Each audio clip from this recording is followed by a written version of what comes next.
Aloha. Welcome to another episode of the official Ronnie Landis podcast show. And as always, I am super stoked and excited about this episode. I'm really excited that I brought this podcast back online. Many of you know that if you've been keeping up with these episodes, you know that I had an archived podcast series in 2013 called the Expanded Health and Human Potential Radio Show. And I have been presenting some of those archived episodes. This episode is the first new episode in the sense that we recorded this a few months ago before I left for the island of Kauai here, which is now my home. I recorded this episode with this gentleman in his office over in downtown Los Angeles at the Jing Herbs headquarters right before I left because I knew that this would come into play. I knew that I would need that recording in person before I left LA. So I'm super excited to be able to now present it to all of you. This individual is somebody that's played a paramount role in my education when it comes to Taoist tonic herbalism, Chinese herbalism, not just the Chinese medical theory, but the Taoist perspective on Chinese herbalism, which is essentially the original teachings of Chinese medicine. And we go into that. We go into the differences of TCM, which is traditional Chinese medicine, versus or in contrast to the Taoist herbal perspective or even the Taoist immortal perspective of longevity and youth and vitality and vigor and all that amazing stuff that we associate with the ancient doctrines or the ancient systems of medicine. And Dr. Lamoureux is not just a wealth of information, not just an encyclopedia on the subject, but a true connoisseur of, in my approximation, what an embodiment of a teacher is, what the embodiment of the Shen essence is. And we talk a lot about what the Shen is. The Shen in Chinese terms, in Chinese herbal terms, is the quintessential essence of who you are. It's the radiance of your personality, of your passion, your enthusiasm for life. And we discuss that into detail and how that directly affects every other facet of your life and of your ultimate health strategy and health quest. There's so much I could say about this man in this episode. I'd rather just introduce it for you and let you dive head first. So without further ado, I want to introduce to all of you Dr. George Lamoureux. Enjoy.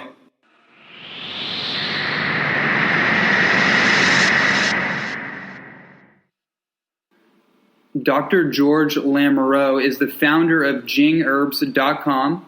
He is a licensed acupuncturist and has been a tonic and clinical herbalist for more than 2 decades. George received his master's degree in traditional Chinese medicine in 1998 from the prestigious Yosan University, being taught by the well-known Taoist masters, Drs. Daoshing and Maoshing Ni. In 2002, George incorporated Jing Herbs to establish a company that would be true to the Taoist teachings of his mentors, both modern and ancient. Jing Herbs today is one of the world's most trusted authorities in the art and science of tonic herbs. George began studying medical Qigong in 2011 at the International College of Medical Qigong with Dr. Bernard Shen. He was certified as a medical Qigong practitioner in 2012. In 2014, George received his doctoral degree specializing in healthy aging and longevity from Yosan University. He has also done postgraduate studies with Bob Flaws in the field of gynecology and fertility. Dr. Lamoureux is a published author, teacher, and has lectured across the country and in Europe. He has been a frequent speaker at his good friend David Wolf's Longevity Conference and Women's Wellness Conference. He has shared the stage with such health luminaries as Donna Gates, Truth Calkins, Daniel Vitalis, and Dr. Joseph Mercola. Thank you so much for being with us here, George.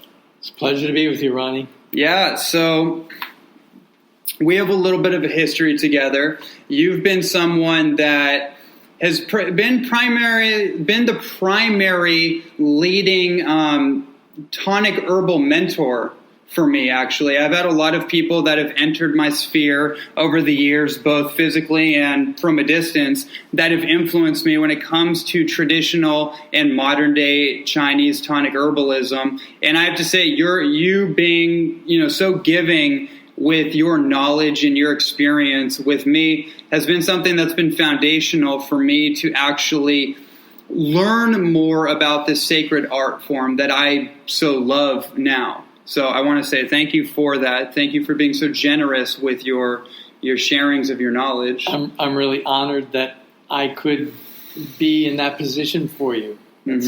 That's really great. Yeah.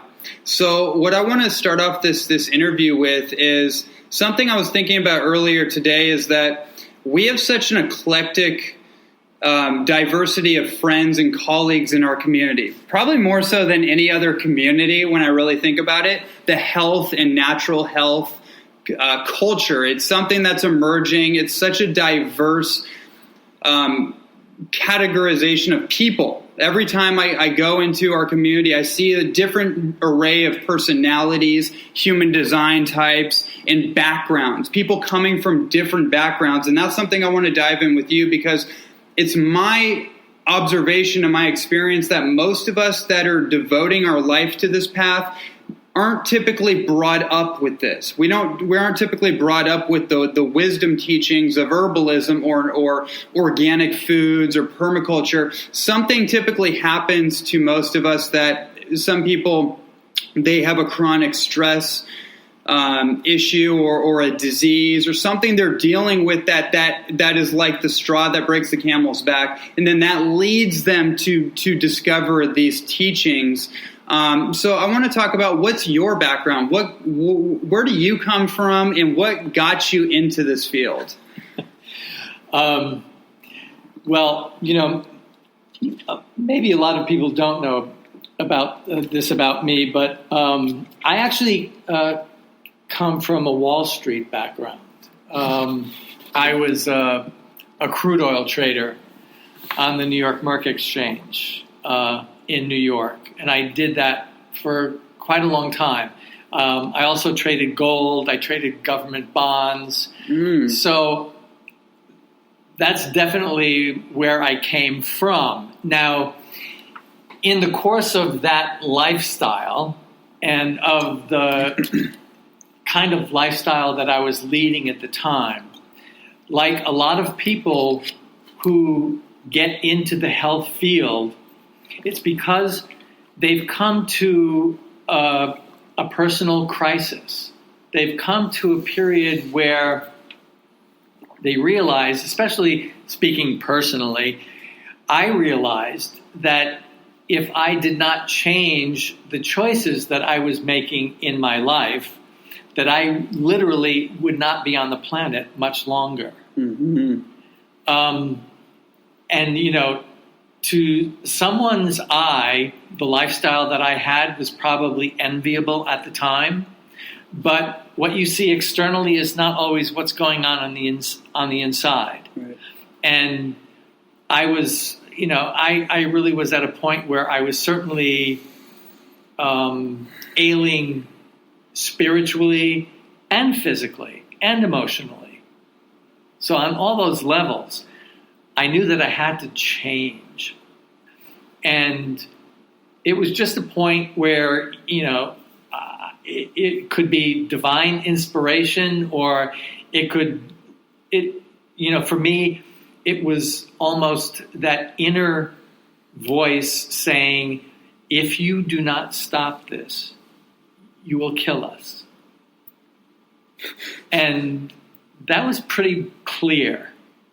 And so I did have to make that decision. Yeah. So that's where I had to get out of what I was doing, which was a great, it's not a loss, but at the same time, it's a really difficult choice to make.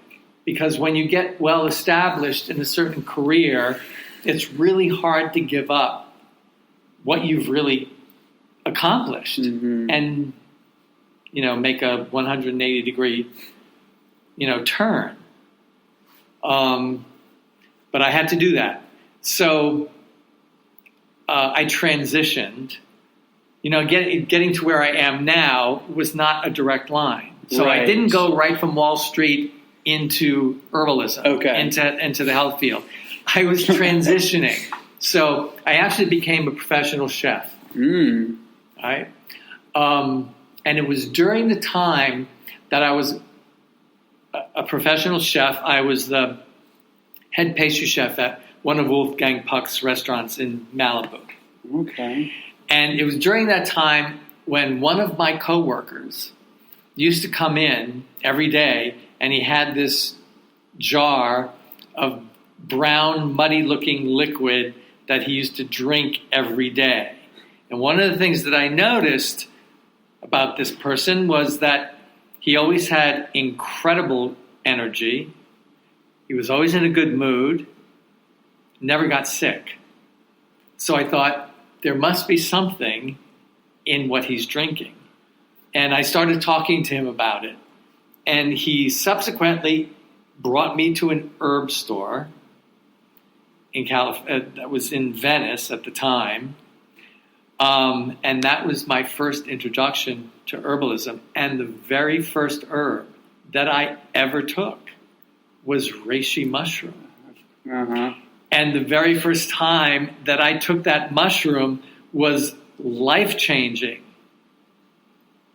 because I felt a shift. The very first time I took reishi, I felt a shift in my whole being, in how I saw things. And I thought, okay, I think this is something that I might want to pursue. So it took me a while, but here's the thing about me. When I decide to do something, I don't do it on a very superficial level. I go for the essence. So I decided, okay, this is part of traditional Chinese medicine, so this is what I'm going to study. This is what I'm going to pursue, which is when I went to acupuncture school.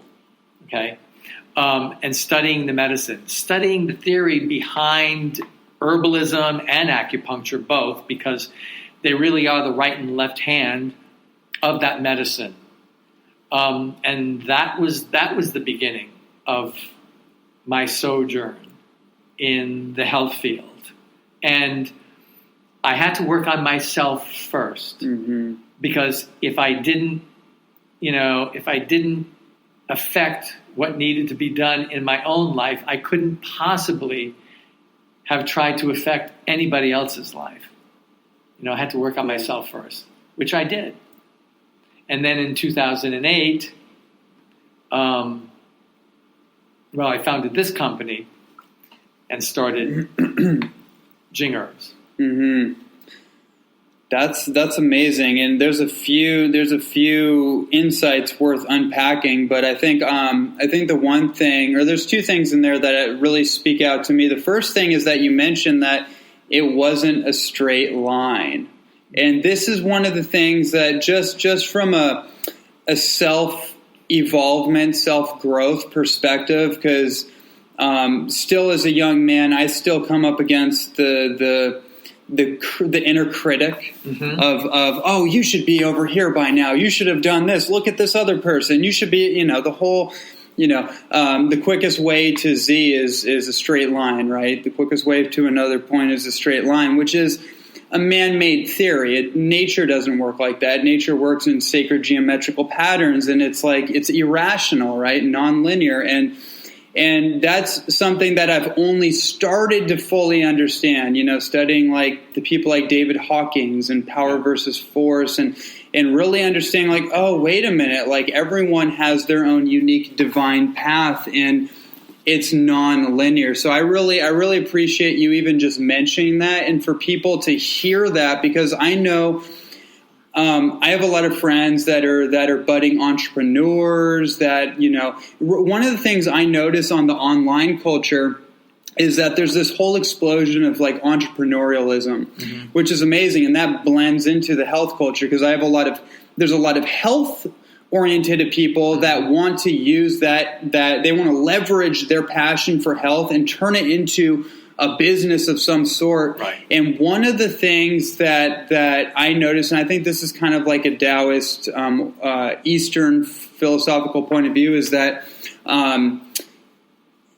youth is wasted on the young, so to speak. In terms of wisdom only comes through certain life experience, and the wisdom to look back and realize, like, hey, you know what? I didn't have to have everything all at once right away.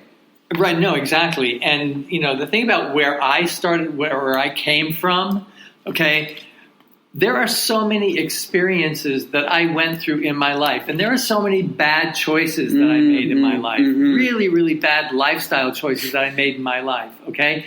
But if I did not do that, all right, I would not be able to understand anybody else who has also made those same choices. I can identify with a lot of places that people have been, and if they are trying to come out of that space, I can be there to help them come out of that space because I had to do it myself. Right. And, like one of the things is you have to really appreciate the unfolding of your life as it happens and not be so in a hurry to get where you've got to go.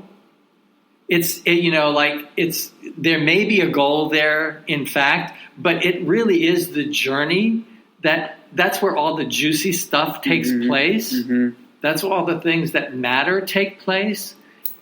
And so, and the other thing is, there are a lot of people who are entrepreneurs and they want to be somewhere.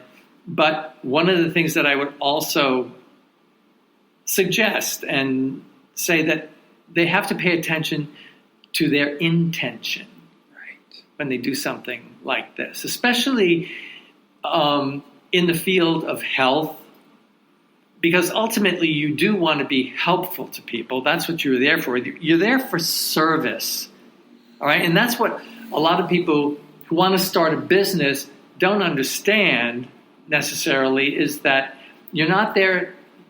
It's not about selling. It's about serving, ultimately. So you want to do that first. And if you've got that intention down, then the rest will be okay. Right. But you have to have that first. Provide more value than you're quote unquote charging for. Yeah, and everything will work itself out. Right.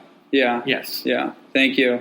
And it actually brings me into the next segue that I want to go into with you, which is very much Chinese herbal related, and just your perspectives on this. This is an interesting thing I thought about earlier. Is you just mentioned, or previously you had mentioned, not having a superficial approach to this study, but really understanding what the predecessors were going for. What was their thought process? What was going on in their mind when they took a euphemia bark off a rubber tree? What were they thinking, right? Like, that's very interesting to me too, is that I want to understand, instead of just taking some powder and then calling it something and saying it does A, B, C, and D, right. I want to understand, like, what inspired someone to do that, and then also, like, what is the practical application, the theory, the science of it all? How do all these things coalesce together? So with that, I'm interested in your perspective on the differences between more of a Taoist approach versus more of a TCM approach, because traditional Chinese medicine is I don't want to over materialize it, but in the sense that it's symptomatic, right? It's a medical approach, so it's diagnostic related. Yeah. Okay. So I can't go into the whole history of TCM, Right. but let me just say this, Yes. all right? In the Cultural Revolution, all right, what Mao Zedong tried to accomplish was the scientification of Chinese medicine. So what he decided that he needed to do was he had to strip all of the spiritual aspects out of it Okay. to make it more palatable to the Western mind. To make it less woo-woo. To make it less woo-woo. Right. Yeah, exactly. Yeah. But in doing that, he actually was stripping away the essence and the beauty of that medicine. Mm-hmm. And in most TCM universities today, we are getting that product. We're getting that sterilized, that scientific, medicine that our culture is more comfortable with. Right. But for me personally, I strove in my studies to put that back in because it's basically the essence of what we do. The Taoist philosophy and all of the writings of the ancients. You were saying, what could they have been thinking? Like, what was Shen thinking when he was going out and looking at these herbs? You have to understand, these people were absolutely in touch with nature. They were in touch with their environment. They were part of it. Yes. They were absolutely imbued with their environment, and they didn't feel separated from nature. So when they went around in their environment and they saw something, well, they had to question, okay, why is this here? What is it here to teach me? What is it doing? And they started experimenting and taking it. And obviously, they were so clairvoyant, they were so in tune that they could actually decipher where the energy of those herbs were going in their body and what they were doing. So, I certainly honor all of those observations that they made. Those are very valid observations that they've made about the herbs and in Chinese medicine. So why strip it away? It's what gives the medicine its meaning and its beauty and its its art. I mean, I certainly don't have anything against the scientific method, and we find now more and more that all of the things that they said about these herbs that they did is being borne out by scientific research. So they definitely got it right to begin with.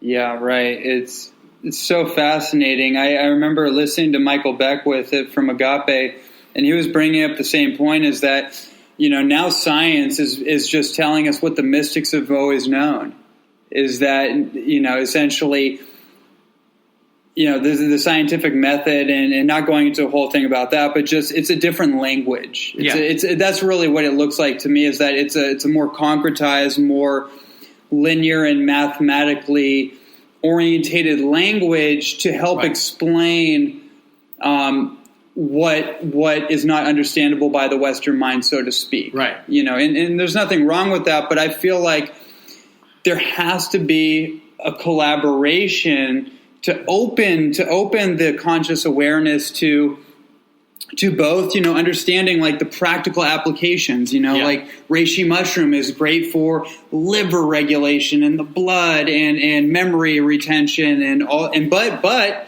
the essence of reishi mushroom is not that.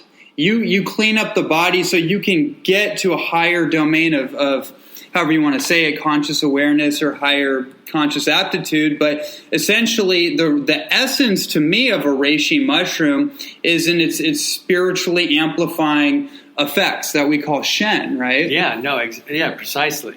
It's really interesting because in the practice of herbalism, okay, I often feel constrained by how I have to word things and put it across to people so that they'll understand what this herb is about. And for the most, I wish it were different, but like most of the time, people come to us with condition specific problems that they want to address with herbalism, and it does do that, and we can do that. Certainly in tonic herbalism, our philosophy is more being proactive and preventative than it is trying to treat something after it's gone wrong. What you want to do is you want to address it and prevent it from ever happening, and that's what we really are about. But I do wish that more people would have the intellectual curiosity to find out what's really behind these herbs. What are they saying to us? What are they doing for us? And it's not always just on the physical level. As you mentioned, Reishi, which is my favorite herb in the whole world. Well, the reason we love it is because it is the most incredible Shen tonic there is. It has an absolutely transformational energy to it that brings you to a higher level. Totally to a higher level. Now, is it good for the cardiovascular system? Absolutely. Is it good for the hepatic, the liver and protecting the liver tissue? Absolutely. Is it a good antihistamine? Yes. Is it an immune regulator? Yes. Is it one of the medicinal mushrooms that has anti-tumor, carcinogenic activity? All of that stuff. But we prize it because it's a Shen tonic. Yeah, that's why you see artifacts and paintings and depictions in further back than we probably actually understand in human Chinese history of, reishi mushroom being heralded as the premier, herb. And why is that? Because it was good for all those things? That's probably not the reason that it was so revered, right? There's probably a deeper, more quintessential reason for that. Well, when they call it the mushroom of immortality, right, and good fortune, that gives you some idea. Gives you a little glimpse into their thought process of where it was in their herbal pharmacopoeia. Right. I mean, it's in their literature. It's in their art. The actual it's called the Ruyi. The actual scepters of the emperors of China were carved in the shape of reishi mushrooms. Oh, wow. The staff and the head of it was the reishi mushroom. Which only spoke to the power. Yeah. Not that, they would talk, that signified earthly power, but this mushroom is the power, it's a spiritual power. So this would be the herb of all the sages and the philosophers. Absolutely. And the Shaolin monks. Yes. And people that were not on a commoner's type of path in life, but were on a very deep, devoted, spiritual, ethereal quest, so to speak. No, absolutely. And if you think about, mushrooms in general, but reishi mushroom, for the most part, these are neither plants nor animals.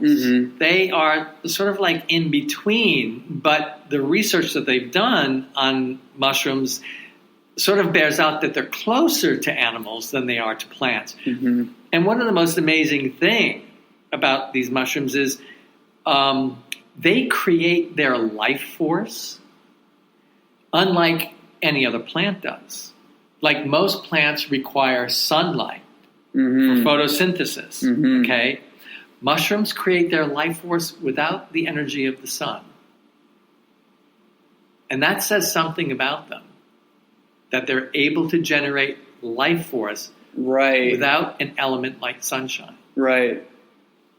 So what's interesting. This is a really interesting point that I want to kind of just drive in a little further. So they're basically anaerobic by nature. So they don't necessarily respire based on oxygenation the same way or photosynthesis. They don't go through that same metabolic process the way a plant does. They're a fungus. Right. And yet what's interesting about something like reishi mushroom is that it's an anti-pathogenic fungus. So like, the old story on like, what was it? The pH Miracle Diet. And I read those books back in the day. And like you can't have mushrooms because they're going to cause candida and they're going to cause fungal growth. And the cosmic giggle of that whole situation is that the very thing that may be the most powerful thing at modulating or helping to push back a fungal growth is a medicinal mushroom. It's a medicinal mushroom. Yeah. Right. No, absolutely. Yeah, and of course, and we're not talking about button mushrooms. Right. Which are fungus that can in fact be detrimental. Mm-hmm. But no, these are they're highly unique specimens. Yeah, I think Paul Stamets actually said that the medicinal mushrooms share the same aversion to the same pathogens as humans. Absolutely. Like, so antibiotics, basically. Absolutely. Yeah. And, I mean, one of the fascinating things about our own immune systems as they have evolved have specific receptor sites. Our immune cells have specific receptor sites for the polysaccharides in medicinal mushrooms. But not specific receptor sites. So, I mean, I find that absolutely mind-blowing that our immune systems, in their evolution, have sites for the chemical constituents of medicinal mushrooms. Right. And so these would be, are you referring to like beta-glucan specific? Well, I mean, or just polysaccharides. Beta-glucan is one of the polysaccharides. Right. There are heteroglucans. There are all kinds of other polysaccharides, not only beta-glucans, but yes, they have receptor sites for that. Right.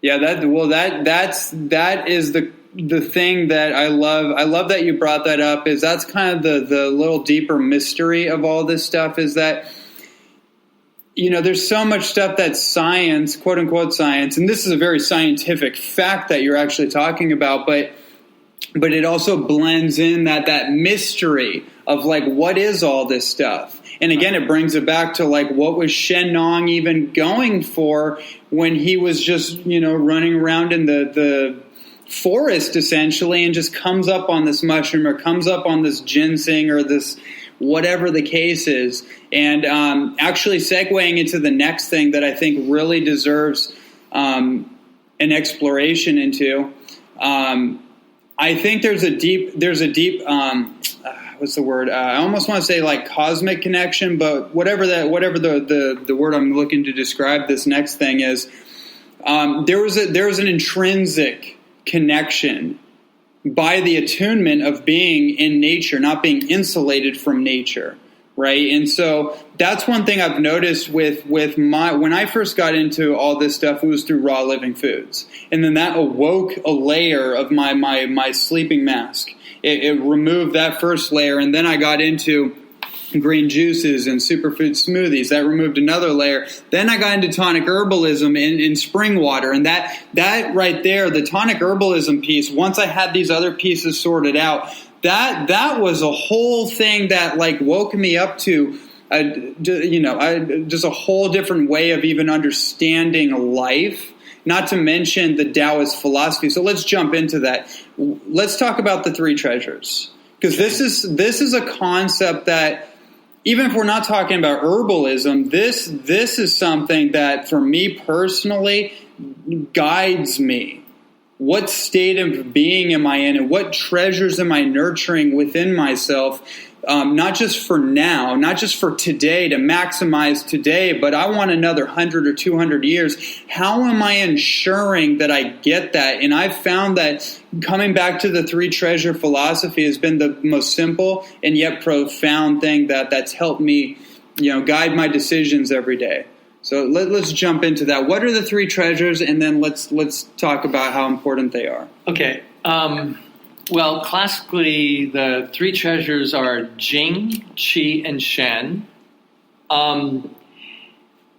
They're basically the same stuff, but manifesting differently. Okay. So the Jing is basically your ancestral energy. All right, that is passed on to you at the moment of your conception. Your parents donate that to you. All right. It is by far the densest energy that there is in the body. So it basically determines your constitution. It determines somewhat what your longevity is going to be. Not that anything is predetermined. So it's like your potential. Jing is pure potential. Okay. Jing is always the process of becoming, of unfolding. Always in the process of transformation.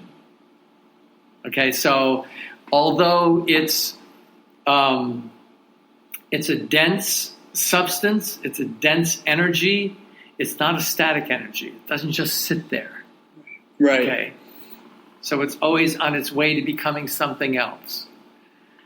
In its first transformation, that's usually the Qi. That's the second treasure, right? Qi is basically the stuff that stuff is made of. If you look at this wall, that wall is made of some kind of Qi. It's a very static Qi, but it's Qi nevertheless. That is energy in some form. Okay, you and I are. The water is. So all different phenomenological manifestations are all a manifestation of Qi. Okay? I always think of Qi as the animating force in the human experience. Yes. Okay. Yes. It's what moves things. Okay. Absolutely. Okay. There is certainly different kinds of Qi even in the body, and I'm not going to get into all of those because that's really going into TCM and that division of all this stuff. But basically what you need to do with the food that you eat and the air that you breathe, that's how you're going to support the Qi in your body on a day-to-day basis. Okay, so the digestive system and the lung energy are two of the most important organ systems in the body to create the amount of Qi that you need to run on a day-to-day basis. All right? Your lifestyle choices, your dietary habits, your sleeping habits will also define how much Qi you actually use on a day-to-day basis. Now, what you want to do is, at the end of the day, you want to have a surplus. Because if you have a surplus, that can actually be concentrated and stored as Jing. So you're protecting that reserve that you have. If you have a lifestyle like I had when I was in New York as a crude oil trader, and on a day-to-day basis, my lifestyle was a deficit, all right? So what my body started to do is it started to tap into the Jing energy just to survive, okay? That's when you have things like chronic fatigue syndrome, adrenal blowout, adrenal exhaustion, all right? You haven't produced enough energy to protect the Jing. Okay, so then the next transformation, as far as that energy goes, is the Shen. Now, the Shen is the most refined energy of the body. Your thought processes are Shen. Your mind is Shen. Certainly your heart, that's Shen. your humanity, your connection to the divine, your compassion, is Shen. Your compassion, all of those things, that is Shen. You can see that primarily in someone's eyes. You can see the light of their life in their eyes. You look at someone and you go, that person's got, or even like if you feel an attraction towards someone, when you look at them, you go, wow, this person's got something. Okay. Right. That's basically, that's the Shen just shining forth. Yeah. That's the light. It's like a magnetism or resonance. Yeah. Yeah. Exactly. That's actually a really interesting idea because when I look at the world, oftentimes I notice that, we might call it a Shen disturbance, and I would love to actually talk about that very concept, but I notice with people, and I've definitely experienced it with myself at times, a nullification that happens with people, where people are actually numbing out and they can't feel. There's like there is an epidemic right now in our world of the insulation from our heart, if you will, where we literally can't feel other people. We can't feel ourselves, and there's a whole bunch of reasons for that. But that's an observation I've had just trying to understand this wild, wonky world we live in and what makes people do the things they do. And I realized wow, whoa, wait a minute. People are disconnected. They're insulated. They're whatever the judgment is, but my observation is that wow, there's a disconnect from compassion and empathy and understanding, and there's an excess of judgment. And so just from that perspective, I've heard you and I've heard many other Taoist specific herbal practitioners use the term Shen disturbance. So what is that referring to exactly? Yeah, I'm first of all, I'm going to sort of give you there's a term called Shin Fa in Taoism, which is basically cultivation of the heart. All right. And this is something that you mentioned before we started recording was your authentic self. Right. All right. So any time that you act from a place that is not your authentic self, that could actually be considered a Shen disturbance. All right. So now when we talk about Shen disturbances, sometimes that's more, maybe a little bit more severe. When we talk about Shen disturbances, really means that there are such major imbalances in the physical body and in the emotional body that the person has basically lost sight of who they are. Right. Yeah. Okay. They no longer have that connection. There is somewhat of a dissociation between, they could literally feel that they don't belong in their own skin. That can be all different gradations in severity. I mean, we live in Los Angeles.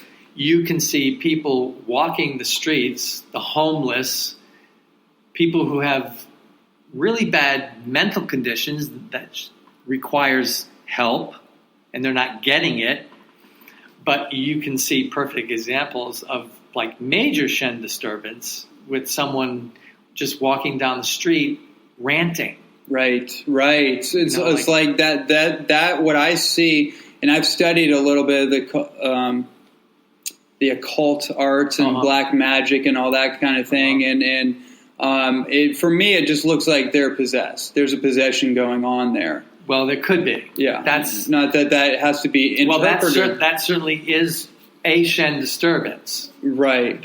Where their soul is not anchored in the cockpit. Well, it doesn't belong to them any longer. It belongs to somebody else altogether. That's real possession. Right. But most of the time, like when we talk about Shen disturbance, as I said before, it's someone acting not from who they truly are, but they're acting according to a certain persona that they think they have to have at the time, or that they're required to be in front of certain people or in front of certain groups. It's what they think is accepted or expected of them to do. But again, they're not being true to themselves. So that is definitely going to cause an imbalance in their Shen, in their spirit. Okay. Yeah. Okay. I think you hit the nail on the head there. And I think we've all experienced that. As you told me your story of where you come from in your career, and that clearly was not your authentic destiny. But you went through that experience that ultimately led you to the place where I'm pretty sure you feel like this is your dharma. This is what you're supposed to be doing. Oh, right? absolutely. And it definitely shows for me to see you, because you have that Shen expression. You're literally the personification of Shen. And that's why I'm so attracted to being around you, and I enjoy being around you, because you display that characteristic more pronounced than most people I'm around. I don't know if I'm there yet.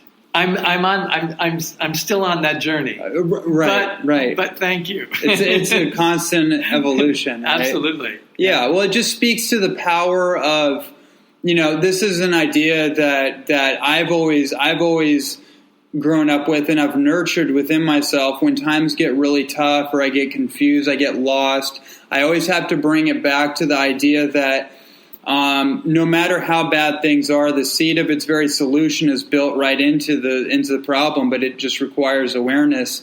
And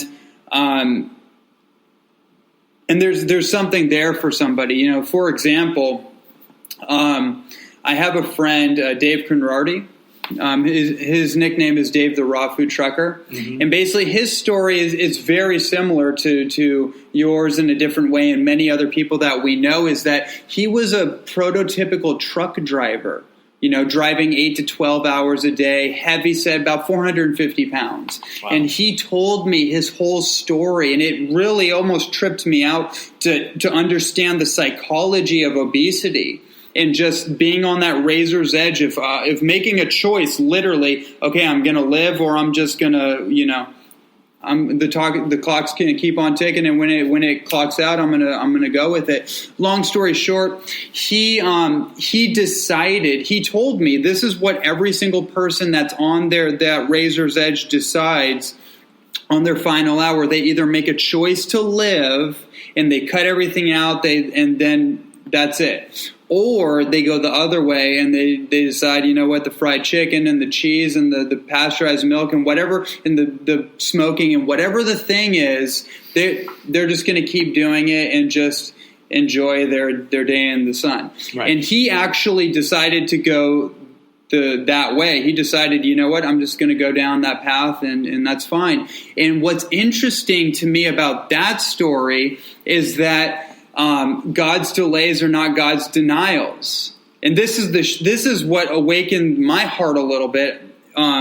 Is that he told me one day he's driving his truck, and then a couple comes onto his truck to be trained by him. I guess they were doing some kind of work gig. And it turns out they were raw foodists. It's the most hilarious thing, because they taught him about juicing, and something clicks on with him, and he literally takes a juicer and stops off at every truck stop, charges up the juicer, gets like 64 ounces of green juice, and takes it with him on every run. He loses over a year, loses like 200 pounds, quits his truck driving gig, and starts going around the world proselytizing about raw food. And that's why they call him the raw food trucker. But the teachers always appear when you need them. Yes, which is a very like Eastern kind of principle, right? Exactly. Yeah. No, absolutely. I mean, the thing about it is, and for me personally, that transformation, that moment when you're on the razor's edge, there's also a moment where you become aware of your self-worth. Right. which you may not have had before. Because if you're aware of your self-worth, you don't make the kind of decisions like I made about my lifestyle, because it's incongruent. Yes. Okay, when you get in touch with who you are, when you get in touch with your spirituality and your divinity, okay, you cannot sustain the things that you were doing before. In fact, it becomes more painful. Absolutely. Down the road if you keep those habits up, isn't it? Yeah. Yeah. Absolutely. Wow. Thank you. I think that's really important for people to hear, because I know so many people, myself included at times, we lose track of things, and then we experience that pain that we may not have felt before and wonder why that is. And it's essentially your spirit wanting to grow with you, but the habits are not congruent, like you said. So there's a disharmonic state, and you have to basically come to that point where you decide, hey, you know what, I am actually worth it. My value cannot be quantified based on the material world, and I just have to make the choice that I'm going to start upgrading my life. And my advice is to add in some of these amazing herbs like reishi mushroom, if you want to fast track that, right? As your experience, my experience, and pretty much actually every single herbalist I've ever met got really turned on by reishi. That was the thing. So that's probably why I just tell people, like, instead of telling them about any like technical stuff, it's like, look, they're like, what do I do? It's like, reishi. You do reishi, and then you let it unfold from there. Exactly right. No, Yeah. I don't disagree with that at all. I think it's sound advice. Yeah. So thank you so much for joining us here. It's been my pleasure. Yeah. Is there any more parting words for the audience? Well, if you haven't incorporated tonic herbs into your lifestyle, by all means do that. And it doesn't necessarily have to be reishi, but choose one and start taking it. Yeah. Because, as I said before, there's something to be learned from these herbs. Not only experienced, but there's something to be learned from these herbs. They will teach you. So I would highly recommend that everyone does that. So they could actually be your mentors in a Yes. roundabout way. Yes. Yeah. Wonderful. Fantastic. Well, thank you so much for joining me on the Holistic Life Mastery Podcast.